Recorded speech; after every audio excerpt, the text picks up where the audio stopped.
Hello friends, అందరికీ good afternoon. భోంచేశారండి? ఏం కూర వండుకున్నారు? మల్లె చెట్టు. మీ మల్లె చెట్లు బాగా పూస్తున్నాయండి. విలేజ్లో ఉన్న వాళ్ళవి, టౌన్లో ఉన్న వాళ్ళవి కాదు. నేను విలేజ్ వచ్చాను కాబట్టి చూపిస్తున్నాను. మా అత్తయ్య జ్ఞాపకార్థం ఈ మల్లె మొక్కలు రెండునే. నా జ్ఞాపకార్థం నేను కూడా ఈ మొక్కలు అంట్లు తీసి వేరే చోట వేసాను. ఒక 3-4 మొక్కలు పెట్టాను అనమాట. వాటర్ ఎక్కువ పోస్తేనే పూస్తాయి ఎండాకాలం. నేను ఒక దగ్గర, నా మల్లె చెట్లు ఒక దగ్గర ఉండడం వలన పల్చగా పూసినాయి మల్లె మొగ్గలు. ఇప్పుడు వాటర్ పోద్దామంటే నీళ్ళు అయితే కుళాయి రాలేదు. నూతిలో నీళ్ళు తోడిపోయాలి. సరే ఫ్రెండ్స్, మరి లైక్, షేర్, సబ్స్క్రైబ్ చేయటం లేదు.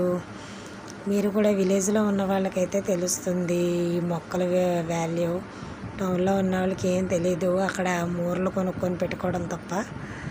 ఓకే ఫ్రెండ్స్, మరి ఎలా ఉన్నారు? మా వీడియోస్ మీకు ఎలా ఉంటున్నాయి? బాయ్.